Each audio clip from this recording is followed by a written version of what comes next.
संस्कार study point में आप सभी का स्वागत है। 7वां लेसन नियामक ज्यामिति भाग 1 में कॉन्सेप्ट और फार्मूला है वो देखेंगे, और भाग 2 में जो मेरा फार्मूला है उसको प्रूफ करेंगे। 7वां चैप्टर है नियामक ज्यामिति। और नियामक ज्यामिति में पहले हम कुछ बातें जान लेते हैं। क्या होता है कि ये जो मेरा जमीन के समांतर जो रेखा है वो मेरा एक्स अक्ष है। क्या ये मेरा एक्स अक्ष, इसे एक्स, इसको एक्स डैश द्वारा सूचित करेंगे। अब क्या है कि ये जो खंबा की तरह खड़ा है ऊर्ध्वाधर, उसे हम कहते हैं वाई अक्ष। ये क्या मेरा क्या हो गया, यहाँ पे ये वाई अक्ष हो गया, मेरा वाई अक्ष हो गया। इसको वाई और इसको वाई डैश द्वारा सूचित किया जाता है। अब क्या है कि देखिए कि एक्स अक्ष और वाई अक्ष को जिस बिंदु पे काटती है, जो बिंदु हुआ, तो ये हो गया मेरा मूल बिंदु। इसको ओ द्वारा सूचित किया जाता है। इसको क्या कहते हैं हम, मूल बिंदु। इसको क्या कहते हैं, मूल बिंदु। अब क्या होता है कि मूल बिंदु की जो मूल बिंदु के इस तरफ होगा, दाईं तरफ, वो मेरा प्लस में होगा। 1 2 3 4 जाएगा, फिर ये क्या होगा मेरा प्लस में होगा। अब मूल बिंदु की बाईं तरफ जो एक्स डैश है वो मेरा माइनस में होगा। माइनस में 1, माइनस में 2, माइनस में 3, माइनस में 4। ये क्या हो गया मेरा निगेटिव में आ गया। अब क्या है कि मूल बिंदु के ऊपर जो है y, वहाँ पे मेरा प्लस में होगा। ये सब बात ध्यान में रखिएगा। 1 2 3 4, ये क्या मेरा क्या होगा, मेरा प्लस में हो जाएगा। अब देखिए कि मूल बिंदु की नीची तरफ जो y डैश है वो मेरा माइनस में 1, माइनस में 2, माइनस में 3, माइनस में 4, ये क्या हो जाएगा मेरा माइनस में हो जाएगा। अब क्या है कि ये मेरा माइनस में हो गया। अब इसमें क्या है कि जो x अक्ष है, ये मेरा x अक्ष है, ये मेरा y अक्ष है। एक्स अक्ष को क्या कहते हैं, देखिए ये जो एक्स अक्ष है मेरा, उसको हम कहते हैं भुज। जब भी भुज का चर्चा हो समझिएगा कि एक्स अक्ष है। वाई अक्ष को हम कहते हैं कोटि। जब भी वाई कोटि का चर्चा हो तो आप समझ जाइएगा कि कोटि जब बोले तो समझ जाइएगा वाई अक्ष है। अब ये देखिए कि ये एक्स अक्ष वाई अक्ष को जो काटते तल से काटी है, तो इसको 4 भागों में बांटा गया। इसे चतुर्थांश, पाद, चरण। ये क्या हो गया मेरा प्रथम पाद हो जाता है। ये मेरा पाद प्रथम, ये पाद मेरा हो गया सेकेंड, ये मेरा पाद हो गया 3, और ये मेरा पाद हो गया 4। ये 4 भाग में प्रथम पाद, द्वितीय पाद, तृतीय पाद, चतुर्थ पाद। अब क्या होता है कि इसमें कि पहले x और y, तो इसमें क्या होता है, पहले हम x लिखेंगे, उसके बाद हम y, कॉमा देखिए y लिखेंगे और कोष्ठ से बंद कर देंगे। बिंदु का कोई निर्देशांक दिया हुआ तो पहले x, y लिखते हैं। तो इसमें क्या होता है, पहले x, y लिखेंगे तो क्या है कि पहले यहाँ पे x में क्या है मेरा प्लस है, तो यहाँ पे क्या होगा प्लस, और यहाँ पे कॉमा है तो यहाँ पे हम कॉमा देंगे। फिर y क्या है मेरा यहाँ पे प्लस में है, तो यहाँ पे प्लस, फिर छोटी कोष्ठ से हम बंद कर देंगे। अब देखिए कि यहाँ पे कि प्लस प्लस प्रथम पाद में आएगा। आगे फिर हम बताते हैं। दूसरा में देखिए पहले x लिखना है, उसके बाद मेरा y लिखना है। तो x मेरा क्या है यहाँ माइनस में है और y मेरा प्लस में है। तो माइनस प्लस का जब भी चर्चा आएगा वो मेरा दूसरा पाद में होगा। तीसरा में मेरा है माइनस, कॉमा माइनस, ये मेरा तीसरा पाद में आ गया। चौथा में x क्या है मेरा प्लस में है और माइनस में y है, तो ये चौथा पाद में मेरा प्लस माइनस हो गया। अब इसमें क्या है कि कोई भी पूछे आपसे कि देखिए पहले कि -2 और -3 कौन पाद में है? तो माइनस माइनस, तो देखिए माइनस माइनस कौन पाद में है? तीसरा पाद में। तो ये क्या हो जाएगा मेरा? पाद 3 हो जाएगा। अब कोई पूछे कि 2 ये कौन पाद में है? तो हम क्या बताएंगे? 2, 2 तो दोनों प्लस में, तो प्लस प्लस कौन पाद में आ जाता है मेरा? यहाँ पे फर्स्ट पाद में आ जाता है। अब देखिए कि यहाँ पे बिंदु खोजना होगा। यहाँ पे कोई बोले कि 4,5 बिंदु खोजिए, तब 4,5 बिंदु खोजने के लिए मेरा क्या होगा कि पहले तो ये मेरा x हो गया और ये मेरा y हो गया, ठीक है ना, x और y। तो हम पहले x पे देखेंगे 4 कहाँ। देखिए x पे मेरा 4 यहाँ पे है, ठीक है, और मेरा y पे 5, तो यहाँ पे 5 ले लीजिए। तो ये मेरा यहाँ पे 5 आ गया, ये 5 हो गया ना। तब इसको ऐसे जाने दीजिएगा, यहाँ पे ऐसे डॉट डॉट डॉट में, यहाँ पे ऐसे हो गया, और यहाँ पे ये 5 ले लीजिए। यहाँ पे क्या हो गया? यहाँ पे मिल गया। तो ये मेरा यहाँ पे हो गया 4,5, ये a, मान लीजिए a है। तो इसमें मेरा भुज क्या होगा? 4 होगा, और कोटि मेरा भुज बोले तो मेरा 4 और कोटि मेरा हो जाएगा यहाँ पे 5। यही हो गया 4 और 5। अब कोई बोले कि फिर आपको अब b है, मान लीजिए कि b दे कि -2 +3 ये दे। अब इसका बिंदु खोजना है, तो पहले मेरा क्या है? यहाँ पे ये x है और ये मेरा y है। इसके लिए क्या करेंगे? पहले x पे देखेंगे -2 कहाँ है। तो x तो यहाँ पे है, तो x में -2 मेरा यहाँ पे है, और प्लस में 3 है y पे। तो y पे मेरा यहाँ पे 3 है, तो ये ऐसे जाएगा। यहाँ से देखिए ये आपको ऐसे जाएगा, और ये आपको ये आ गया। तो ये मेरा क्या हो गया? यहाँ पे इसको b में मान लीजिए -2 और 3, तो ये मेरा b बिंदु मिल गया। तो पहले x को देखना है, उसके बाद y। जब भी लिखेंगे भी तो पहले x को, उसके बाद y को। अब देखिए कि यहाँ पे ये हो गया। तो इसका कोई पूछे आपको भुज कितना होगा, तब बोलिएगा -2 होगा। मेरा भुज कितना होगा? -2, और मेरा कोटि कितना हो जाएगा? +3। भुज और कोटि आप समझ गए। अब उसके बाद क्या है कि जब भी आपको एक आता है क्वेश्चन में आएगा आपको 0,y। अब 0,y है, तो इसको आप कहाँ पे खोजिएगा? 0,y है। अब 0,y है, तो पहले तो ये मेरा x हो जाएगा और ये मेरा y हो जाएगा। तो x और y, तो इसमें क्या है कि देख लीजिए 0,y आएगा, चाहे 0,y है या 0,5 दे दीजिए। यहाँ पे 5, 0,5 है, तो देखिए कि 0 पे तो 0 है, x पे क्या है? 0 है, तो यहीं पे रह जाएगा, और y पे 5 है, तो मेरा ये बिंदु यहाँ पे मिलेगा। और इसी को लिखेंगे यहाँ पे क्या है? a, b और c हो जाएगा मेरा 0,5। इसको c मान लीजिएगा। चाहे y रहेगा तो y अक्ष पे होगा, 0,y है तो x पे तो 0 यहीं पे हो जाएगा, और ये लाइन पे y होगा। समझ में आ गया? एक और बताते हैं आपको। जब 2,0 हो, ये मान लीजिए d है, सब बिंदु खोज रहा है, तब यहाँ पे देखिए कि x और y यही है ना मेरा। तब देखिए कि x पे मेरा 2 यहाँ पे है, ये है, और y मेरा 0 है, तो यहीं पे, तो यही मेरा बिंदु है, यही मेरा d हो जाएगा 2,0। भुज हो जाएगा मेरा 2 और कोटि हो जाएगा मेरा 0। अब क्या है कि नियामक ज्यामिति का परिभाषा होता है, वो पढ़ेंगे। और ये जितनी बात अभी हम आपको बताए हैं, इसका परिभाषा और इसको सरल भाषा में अब देखते हैं। नियामक ज्यामिति गणित की वैसी शाखा जिसके अंतर्गत हम लोग ज्यामिति प्रश्नों के बीजगणितीय की सहायता से हल करते हैं, नियामक ज्यामिति कहते हैं। अब जो ज्यामिति का जो प्रश्न बीजगणितीय के सहायता से जो हम हल करेंगे, वही मेरा नियामक ज्यामिति कहलाएगा।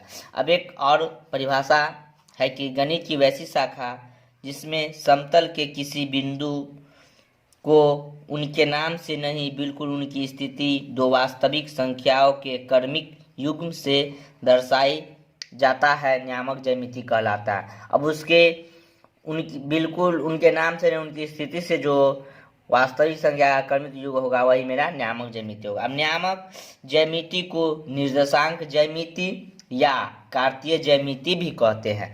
नियामक ज्यामिति को निर्देशांक ज्यामिति या कार्तीय ज्यामिति भी कहते हैं। फ्रांसीसी गणितज्ञ रेने डार्केट को नियामक ज्यामिति का जनक माना जाता है। नियामक ज्यामिति के बारे में जान गए। अब देखिए यहाँ पे कि आपको जो हम बताए हैं अभी पहले कि ये जो जमीन के समांतर वो मेरा एक्स अक्ष, जो ऊर्ध्वाधर खंभा की तरह खड़ा है वो वाई अक्ष, इसको एक्स डैश, इसको वाई डैश द्वारा सूचित करते हैं। अब देखिए यहाँ पे एक्स अक्ष का डिफिनीशन है, क्षैतिज तल के समांतर खींची गई रेखा को एक्स अक्ष कहते हैं। जो ये जमीन के समांतर जो खींची गई है उसे हम एक्स अक्ष कहते हैं। वाई अक्ष क्या होता है बिना, ऊर्ध्वाधर तल के समांतर खींची गई रेखा को वाई अक्ष कहते हैं। अब क्या हो गया, जो ये बांस की तरह खड़ा है उसको हम वाई अक्ष कहते हैं। देखिए एक्स निर्देशांक, एक्स अक्ष के बारे में हम देख लिए। अब एक्स निर्देशांक क्या होता है, किसी बिंदु का एक्स निर्देशांक वाई अक्ष के उसकी दूरी पर होगा। जब एक्स अक्ष का निर्देशांक कोई पूछेगा तो उसका वाई अक्ष पे उसका दूरी होगा, ठीक है। अब एक्स निर्देशांक को भुज भी कहते हैं। पहले हम बताएं एक्स निर्देशांक को हम भुज भी कहते हैं। जब आपको वाई निर्देशांक वाई अक्ष पर है, वाई निर्देशांक में क्या होता है, किसी बिंदु का वाई निर्देशांक एक्स अक्ष के उसके दूरी पर होगा। जब आपको वाई अक्ष का आपको जब निर्देशांक पूछेगा तो उसका दूरी मेरा जो होगा वो एक्स अक्ष पे होगा। और इसी वाई निर्देशांक को हम कोटि भी कहते हैं। आपको हम बताएं कि वाई निर्देशांक को हम कोटि कहते हैं। अब देखिए यहाँ पे किसी बिंदु के निर्देशांक को लिखने के लिए सबसे पहले एक्स निर्देशांक लिखते हैं। अब कोई भी मेरा है तो उसको हम पहले लिखने के लिए हम उसको क्या करेंगे, पहले एक्स को लिखेंगे। यहाँ पे दिया हुआ है एक्स लिख लिए, देखिए एक्स लिख लिए। अब क्या है, एक्स के बाद मेरा क्या है, यहाँ पे एक्स लिखने एवं उसके बाद कॉमा, यहाँ पे कॉमा का उपयोग करेंगे, कॉमा लिखे, देख लीजिए कॉमा। अब क्या है, कॉमा देकर वाई निर्देशांक लिखेंगे। जो मेरा वाई निर्देशांक दिया होगा उसको यहाँ पे वाई निर्देशांक की जगह पे लिखेंगे। अब देखिए यहाँ पे फिर उसे छोटी कोष्ठ में बंद कर देते हैं। फिर उसको क्या करेंगे, यहाँ पे हम इसको छोटी कोष्ठ में बंद कर देंगे। अब छोटी कोष्ठ में बंद कर दिए। उसके बाद देखिए कि एग्जाम्पल है कि किसी बिंदु का निर्देशांक 2 है, किसी बिंदु का निर्देशांक एक्स का 2 है, इस पे मान लीजिए यहाँ पे 2 है, और वाई निर्देशांक वाई पे 3 है।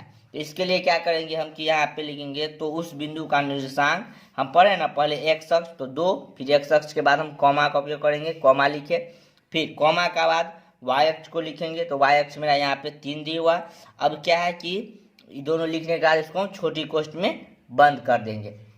तो आप लिखने का तरीका जान गए होंगे, पहले एक्स लिखाएगा, उसके बाद वाई, एक्स कॉमा वाई, उसके बाद छोटी कोष्ठ, यही बिंदु का निर्देशांक लिखने के लिए होता है। अब उसके बाद देखिए यहाँ पे ये अब एक्स अक्ष पर किसी बिंदु का वाई निर्देशांक कोटि 0 होता हो।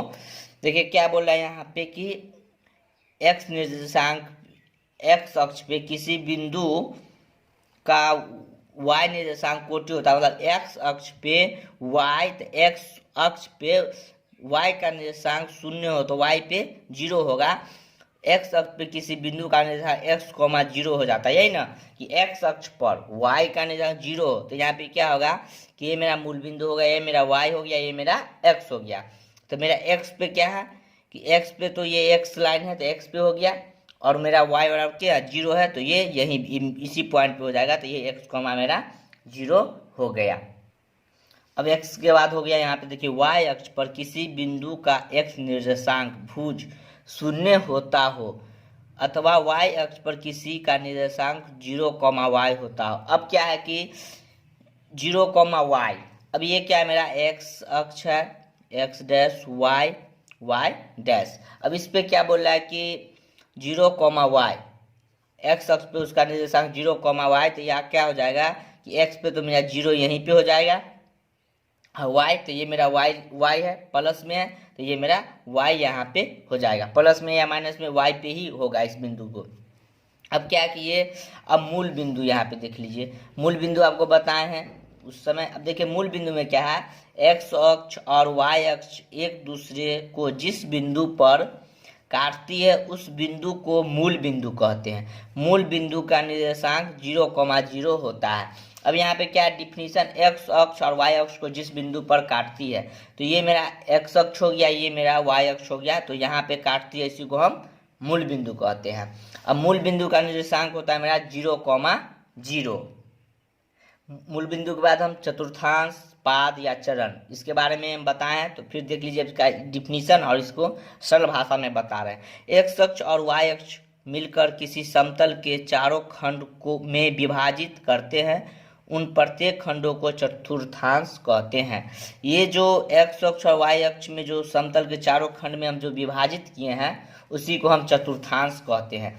अब चतुर्थांश में आप देखिए कि ये मैं आपको बता दें, प्रथम पाद, पाद होगा, पद नहीं पाद, पाद और पाद, ये प्रथम पाद, द्वितीय पाद, तृतीय पाद, चतुर्थ पाद। अब क्या होता है कि मूल बिंदु के दाईं तरफ जो होता है वो मेरा प्लस में होता है, माइनस में, प्लस में और माइनस में। अब देखिए कि आपको हम पहले बताए थे कि एक्स अक्ष, तो एक्स अक्ष क्या है मेरा, ये देखिए यहाँ पे पॉजिटिव है ना, तो यहाँ पे प्लस में, और ये वाई अक्ष भी मेरा यहाँ पे क्या प्लस में। तो प्रथम पाद में मेरा देख लीजिए यहाँ पे एक्स पे प्लस हुआ, वाई पे भी प्लस हुआ, तो प्रथम पाद में यहाँ पे प्रथम पाद में प्लस प्लस हो गया। अब सेकेंड पाद में देखिएगा कि मेरा एक्स जो है माइनस में है और मेरा वाई जो मेरा प्लस में है, ये मेरा वाई जो है ये प्लस में है, y dash x x dash.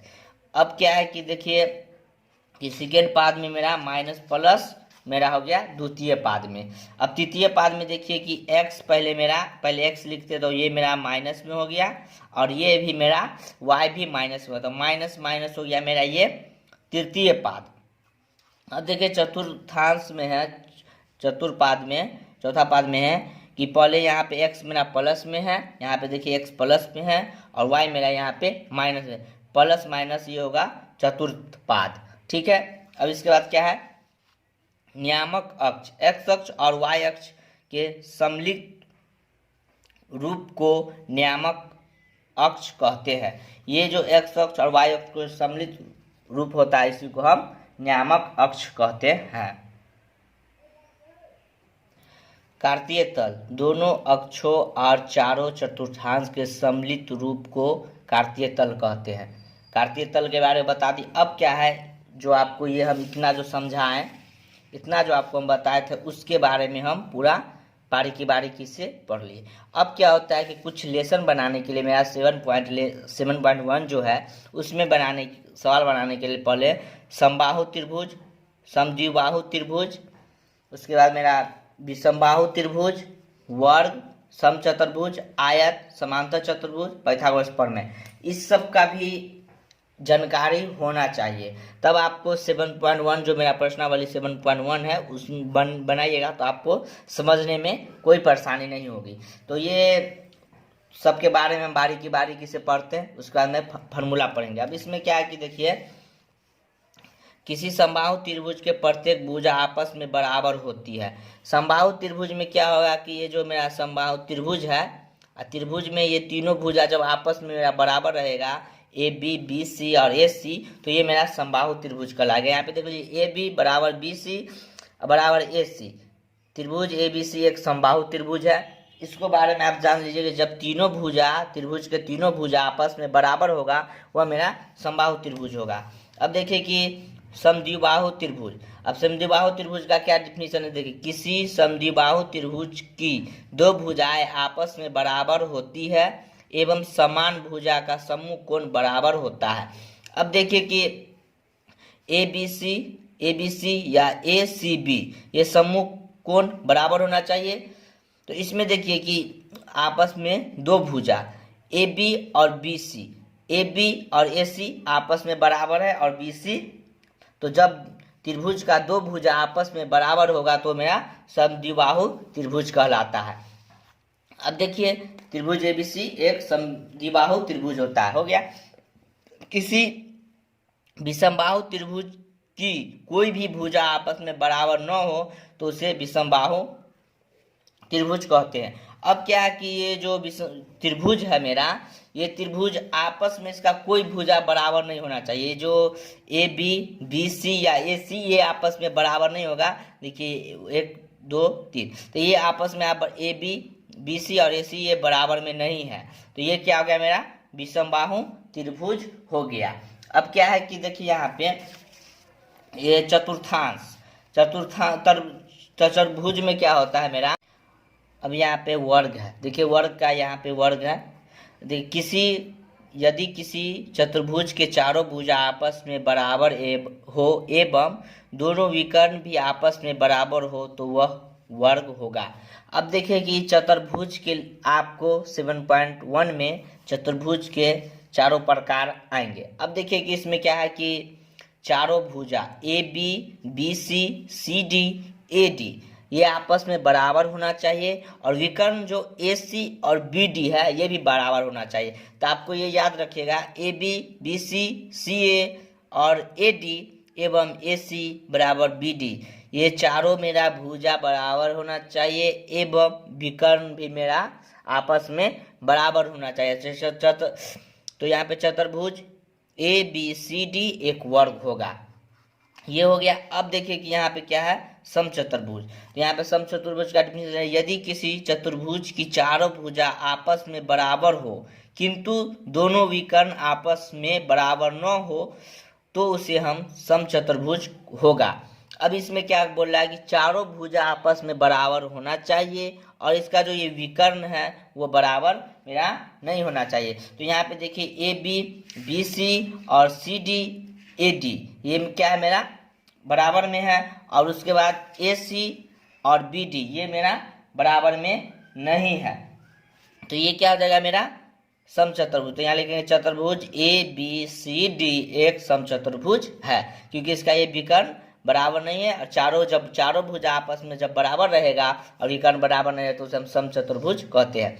अब यहाँ पे क्या आयत, यदि किसी चतुर्भुज की आमने सामने की भुजा बराबर हो एवं दोनों विकर्ण भी एक दूसरे के बराबर हो तो वह एक आयत होगा।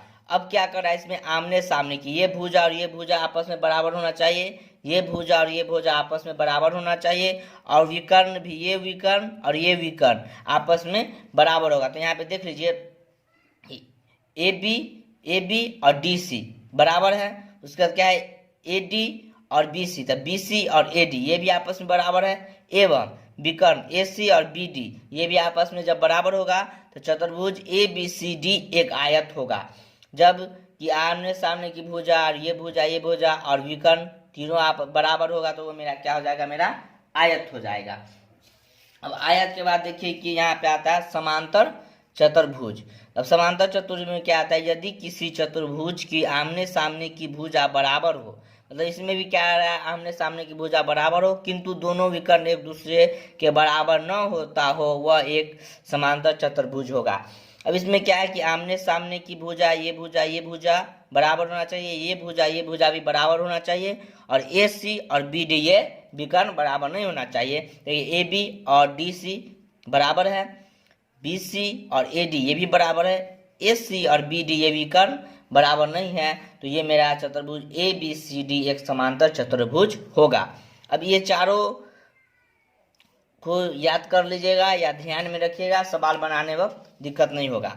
अब देखिए कि किसी समकोण त्रिभुज कोण का वर्ग अन्य दो भुजाओं के वर्गों के योगफल के बराबर होता है। अब इसमें क्या है कि पाइथागोरस प्रमेय भी कहते हैं, ये पाइथागोरस प्रमेय है।